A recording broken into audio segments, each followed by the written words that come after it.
Welcome to Pakistani real reaction. तो कैसे हैं आप सब? उम्मीद है आप सब बढ़िया होंगे और मजे में होंगे। मेरा नाम है मुदस्सिर, मैं हूं बशीर। सो गाइस, आज की वीडियो बहुत ज़्यादा औसम किस्म की होने लगी है क्योंकि ये एक बहुत ही ज़्यादा औसम इंसान की बारे में है वीडियो। तो जल्दी से देखते हैं, बिना किसी देरी का आपको टाइटल बताता हूँ।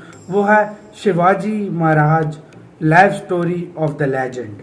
आज हम छत्रपति शिवाजी महाराज की लाइफ स्टोरी देखने लगे हैं, जिनको जो वाकई किसी लेजेंड ही थे भाई।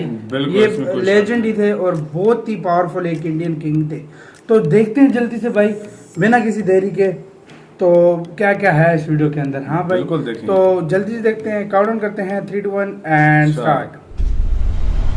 छत्रपति शिवाजी महाराज दी बायोपिक ऑफ द लेजेंड। नमस्कार, मैं राजा भारत की आत्मा हूँ। मुझसे ही आपके देश का नाम पड़ा भारत। अच्छा। मैंने इतिहास की बहुत सारी घटनाएं अपने अंतःकरण में समाये रखी हैं। ये आपको अपने गौरवशाली इतिहास और तुम्हारे शूरवीरों के साहसिक कार्यों से अवगत कराएंगी। आज मैं आपको कहानी सुनाता हूँ एक अनोखे वीर पुत्र की, जिसका नाम था छत्रपति शिवाजी महाराज। सन 1627 ईस्वी पूरे भारत पर मुगल साम्राज्य का आधिपत्य था। उत्तर में शाहजहां, तो बीजापुर में सुल्तान मोहम्मद आदिल शाह और गोलकोंडा में सुल्तान अब्दुल्ला कुतुब शाह। डेक्कन के सुल्तान सेना के लिए हमेशा मुस्लिम अफसरों को ही प्राथमिकता देते थे। अच्छा। बंदरगाहों पर पुर्तगालियों का कब्जा था। और थल मार्ग पर मुगलों का अधिकार। इसलिए उत्तरी अफ्रीका और मध्य एशिया से मुसलमान अधिकारियों को ला पाना मुमकिन नहीं था और डेक्कन के सुल्तानों को हिंदू अधिकारी नियुक्त करने पड़ते थे। आदिल शाह की सेना में एक मराठा सेनाध्यक्ष था, शाहजी भोसले। शाहजी सेना में उच्च पद पर आसीन था। सन 1630 में महाराष्ट्र में जुन्नर के समीप शिवनेरी के किले में उनके और जीजाबाई के यहाँ एक पुत्र का जन्म हुआ। स्थानीय देवी शिवाय के नाम पर पुत्र का नामकरण हुआ, जो आगे चलकर छत्रपति शिवाजी महाराज के नाम से विश्व विख्यात हुए। वो डीपली स्टोरी बता रहे हैं ना। शिवाजी के पिता काफी समय घर से दूर रहे थे, इसलिए बचपन में उनकी देखरेख माता जीजाबाई और गुरु दादोजी कोंडेव ने की। अच्छा। दादोजी ने उन्हें युद्ध कौशल और नीति शास्त्र सिखाया, तो जीजा माता ने हिंदू धार्मिक कथाएं। जब दादोजी का सन 1647 में निधन हुआ, तब उनका ये मानना था कि शिवाजी अपने पिता की ही तरह आदिल शाह की सेना में उच्च पद पर आसीन होंगे, लेकिन विधि को कुछ और ही मंजूर था। सन 1646 के समय भारत में किसी हिंदू शासक का अपना स्वतंत्र राज्य स्थापित कर पाने के लिए इन 3 परिस्थितियों का पूरा होना जरूरी था। एक, कि वो शक्तिशाली साम्राज्यों के केंद्र से दूर हों, जमीन खेती के लिए अनुपयोगी हो और जंगलों से घिरा हुआ हो, ताकि छापामार युद्ध या गुरिल्ला वॉरफेयर करा जा सके। ये परिस्थितियां 1646 में शिवाजी के लिए अनुकूल बनी, जब उन्होंने स्थानीय किसानों मावली के समर्थन से अपनी सेना का निर्माण किया। शिवाजी को भली भांति ज्ञात था कि किसी भी साम्राज्य को स्थापित करने के लिए किलों की क्या महत्व है। इसलिए सिर्फ 15 साल की उम्र में ही उन्होंने आदिल शाही अधिकारियों को रिश्वत देकर तोड़ना, चाकन एवं कोंडना किलों को अपने अधिकार में कर लिया। इसके बाद उन्होंने आबाजी सोमदेव की मदद से थाना, कल्याण और थाने वो तब थे मुल्ला अहमद से छीनकर अपने अधिकार में कर लिया। इन घटनाओं से आदिल शाही साम्राज्य में हड़कंप मच गया। शिवाजी को रोकने के लिए उनके पिता को गिरफ्तार कर लिया गया। इसलिए शिवाजी ने अगले 7 बरस तक आदिल शाह पर सीधा आक्रमण नहीं किया। शिवाजी ने ये समय अपनी सेना को बढ़ाने और प्रभावशाली देशमुखों को अपनी ओर करने में लगाया। धीरे धीरे उन्होंने एक विशाल सेना खड़ी कर ली, जिसके घुड़सवार नेताजी पलकर ने संभाल रखी थी और पैदल सेना यशाजी कनक ने। अब तक शिवाजी के पास 40 किले भी आ चुके थे। शिवाजी के बढ़ते प्रभाव को रोकने के लिए सन 1659 में बीजापुर की बड़ी साहिबा ने अफजल खान को 10,000 सिपाहियों के साथ शिवाजी पर आक्रमण करने का हुक्म दिया। 10,000? अफजल खान अपनी क्रूरता अफजल और खान। ताकत के लिए जाना जाता था। उसने शिवाजी को खुले युद्ध करने के लिए उकसाने के लक्ष्य से बहुत सारे मंदिरों को तोड़ डाला और कई बेगुनाह नागरिकों का कत्ल कर डाला। लेकिन शिवाजी ने चतुराई और रण कौशल का परिचय देते हुए छापामार पद्धति से युद्ध चालू रखा। इस समय वो प्रतापगढ़ किले में रहे, जो कि चारों तरफ से घने जंगलों से घिरा हुआ था। अंत में अफजल खान ने शिवाजी को धोखे से मारने की साजिश रची। उसने शिवाजी को मिलने का न्योता भेजा। जब वो मिले, अफजल खान ने अपनी मजबूत पकड़ में शिवाजी को दबाकर मार डालने का प्रयास किया। शिवाजी पहले से तैयार थे। अपने छुपा कर रखे हुए बाग नाका से उन्होंने अफजल खान का पेट ही चीर डाला, जो कि उनसे 2 गुना विशालकाय था। इसके बाद प्रतापगढ़ की लड़ाई में शिवाजी ने अफजल खान की सेना को करारी मात दी। शक्तिशाली अफजल खान की हार से बीजापुर का सुल्तान स्तब्ध रह गया। अब की बार रुस्तम जमान को भेजा गया। 28 दिसंबर 1659 को शिवाजी ने रुस्तम जमान की सेना पर सामने से हमला किया। साथ ही उनकी सेना की 2 और टुकड़ियों ने दोनों दिशाओं से रुस्तम की फौज पर आक्रमण कर दिया। रुस्तम जमान शर्मिंदाजनक स्थिति में लड़ाई के मैदान से जान बचाकर भाग गया। सन 1660 में आदिल शाह ने अपने सेनापति सिद्दी जौहर को शिवाजी पर हमला करने के लिए भेजा। शिवाजी पन्हाला किले में थे और सिद्दी जौहर की सेना ने किले को चारों ओर से घेर लिया। शिवाजी ने सिद्दी जौहर को मिलने का न्योता दिया और जब वो मिले, आदिल शाह को संदेश भिजवा दिया कि सिद्दी जौहर उनसे गद्दारी कर रहा है।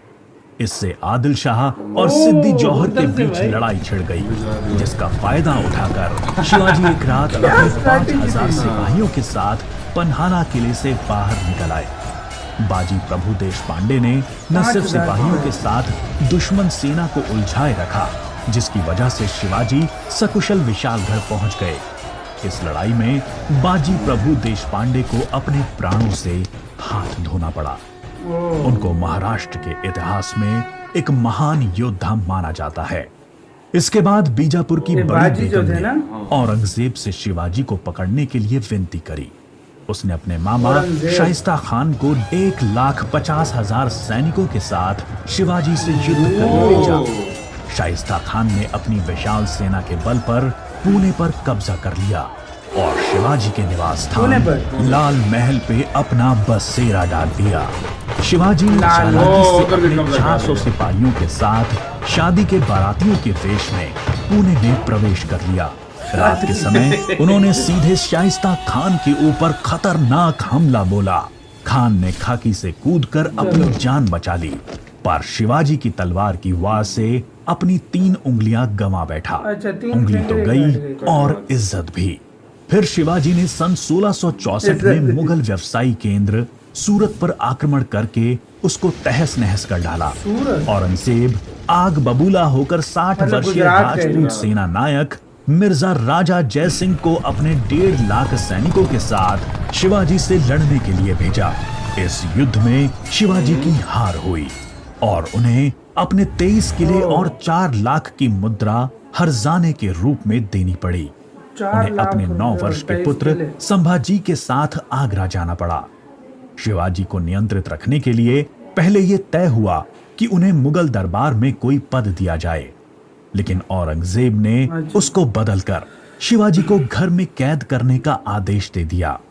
औरंगजेब नहीं जानता था कि ये गलती वो कर लेता तो उनको रोक सकता था। शिवाजी ने बीमारी का बहाना बनाया और अपने स्वास्थ्य को ठीक करने के आशीर्वाद के लिए साधु संतों और फकीरों को रोजाना मिठाई और उपहार भेजने की इच्छा जताई। एक दिन वो खुद श्रमिक के भेष में सामान के डब्बे में संभाजी को छुपाकर बाहर निकल आए। वो मथुरा, काशी, गया, पुरी के बाद गोलकोंडा और बीजापुर होते हुए रायगढ़ पहुंच गए। 1670 तक शिवाजी ने कई लड़ाइयां लड़ते हुए 4 महीनों के भीतर अपने राज्य का बड़ा हिस्सा मुगलों से स्वतंत्र करा लिया। सन 1671 से 1674 तक औरंगजेब ने भरसक प्रयास किया शिवाजी को अपने अधीन करने का, लेकिन वो बुरी तरह से असफल हुआ। उसने अपने उत्तम योद्धाओं जैसे दाऊद खान और मोहब्बत खान को शिवाजी से लड़ने भेजा, लेकिन सबको मुंह की खानी पड़ी। इसके साथ ही सन 1672 में अली आदिल शाह की मृत्यु हो गई और बीजापुर सल्तनत की स्थिति में चला गया। आखिर वो दिन आया जब गगा भट्ट ने 6 जून 1664 को पूरे उत्सवनुमा वातावरण में हिंदू परंपराओं के साथ शिवाजी का राज्याभिषेक किया। वो मराठा के राजा बने और कई सदियों के अंतराल के बाद हिंदू रीतियों, तिलक, जनेऊ और वेदों के उच्चारण के बीच किसी राजा का राज्याभिषेक संपन्न हुआ। शिवाजी की बहादुरी और युद्ध कौशल में ही नहीं थी, वो एक योग्य प्रशासक भी थे। उन्होंने धर्म के आधार पर कभी किसी के साथ पक्षपात नहीं किया। उनके कई अधिकारी, यहाँ तक कि उनके व्यक्तिगत अंगरक्षकों में कुछ मुसलमान भी थे। उन्होंने कभी किसी भी नारी का निरादर नहीं किया। यहाँ तक कि युद्ध में हारे हुए दुश्मनों की स्त्रियों को भी सम्मान सहित वापस भेज देते थे। गुरिल्ला युद्ध, किलों का उपयोग और नवसेना का निर्माण भारत में पहली बार शिवाजी ने ही करा। उन्होंने 4 किलो तथा 2000 सैनिकों से शुरुआत की थी और उनकी मृत्यु के समय तक ये गिनती 300 किलो एवं 1 लाख सैनिकों की हो गई थी। मार्च 1680 में शिवाजी का स्वास्थ्य खराब हो गया। तेज बुखार और पेचिस के चलते 5 अप्रैल 1680 को 52 साल की छोटी सी उम्र में इनका स्वर्गवास हो गया। औरंगजेब ने सोचा कि शिवाजी की मृत्यु के बाद मराठा राज्य खत्म हो जाएगा, लेकिन ऐसा हुआ नहीं। पहले उनके पुत्र संभाजी और उसके बाद छत्रपति राजा राम ने मराठा शासन की बागडोर संभाली। औरंगजेब को करीब 25 सालों तक मराठाओं के साथ युद्ध लड़ना पड़ा, जिसकी वजह से वो मृत्यु के समय तक पूरी तरह से बर्बाद हो चुका था। शिवाजी ने जो मराठा राज्य की नींव रखी, वो आगे चलकर कर्नाटक से लेकर अटॉक पाकिस्तान तक फैल गई। शिवाजी जैसे मनुष्य कभी मरते नहीं। अटक तो इधर ही है, सामने ही है, इस्लामाबाद के अपने महान कार्य, 90 किलोमीटर के करीब है और बलिदानों की जगह देखी भी है, हमेशा अमर रहते हैं। इसी के साथ यार ये वीडियो खत्म। ओरिजिनल वीडियो का लिंक मिल जाएगा आप लोग डिस्क्रिप्शन में। तो यार ये बहुत डीपली इन्होंने बताई सारी, हाँ भाई, बायोग्राफी बहुत ज्यादा कमाल की थी। मतलब कि इस लेवल का मतलब नुकसान, और देखा जाए इसको पूरी मैंने मतलब जज करके हमें इतना पता लगा कि सबसे ज्यादा मराठा का ज्यादा औरंगजेब के साथ युद्ध लड़ा। औरंगजेब के साथ देखो मराठा जितने भी थे 25 साल तक उनसे लड़ता रहा है, ठीक है। और उसके बाद देखो कि यार सबसे जो अच्छी बात लगी थी, मुगल देखो हमेशा लूट मार करते रहे, औरतों की इज्जत के साथ खलवाल करते रहे, लेकिन तो ये मतलब औरतों की इज्जत रखी, जो दुश्मन थे उनकी इज्जत रखी। जब ये पैदा हुए तो क्या हुआ कि उन्होंने बोला कि ये भी एक मतलब ऊपर लेवल का एक मतलब सेनापति बनेगा। लेकिन इनकी मतलब जो वो कहते हैं कि जिंदगी लाइफ कुछ और मतलब मोड़ लेकर जाना था। बिल्कुल 4 किलो से स्टार्ट किया, 1000 सैनिकों से मरते 300 किले और 1 लाख सैनिक थे। और दूसरी बात भाई नेवी, गोरिल्ला युद्ध, हर तरह का इन्होंने इन्वेंट किया। और जब तक ये देखो ना था ना, जिस तरह बताया कि अटक तक, यानी पहले ये तो पाकिस्तान इंडिया एक होता था ना, पहले वो अटक का किला साथ ही उस अटक का किला आज भी हमने देखा हुआ है। मैं उधर घूमा हूँ, खुद जाकर घूमा हूँ। मुगलों ने जो बनाया था उधर वो अटक का किला हमने देखा हुआ है। उधर पुल जो बने हुए हैं वो देखे हुए हैं, मतलब केपीके और पंजाब को जोड़ता है वो हमने वो खुद देखा हुआ है। मतलब यार क्या किस तरीके से देखो ना यार वो करते रहे। और यार देखा जाए उस लिहाज से हिस्ट्री भाई बहुत वो है भाई। उसके बाद पहला मतलब सदियों बाद मतलब राजा थे जो मतलब बाकायदा उस रूल्स के साथ जो जो हिंदू के अपने ट्रेडिशन होते हैं उसके साथ तिलक के साथ बने थे। हाँ भाई बिल्कुल, राजा, बिल्कुल राजा बने और थे। फिर उसका बेटा और संभाजी सदियों बाद महाराज, मतलब हाँ। इतनी ज्यादा और कितनी ज्यादा इन्होंने मेहनत की है अपने तभी तो भाई अपने देश के मतलब भाई, लोगों के लिए, तभी मराठा तो के लिए। इनको मराठा और हाँ। पूरा इंडिया सबसे बड़ा फ्रीडम फाइटर बहुत ज्यादा सम्मान देता है, जहाँ भी जाता है छत्रपति शिवाजी महाराज हाँ, के इनको नाम से बहुत पुकारा रिस्पेक्ट जाता है, इंडिया में दी बिल्कुल। जाती है। सो गाइस, आप लोगों का इसके बारे में क्या मानना है, अपने राय में कमेंट सेक्शन में दें। इधर वीडियो खत्म करते हैं, अपना बहुत बहुत ज्यादा ख्याल रखना। तो यार बाय।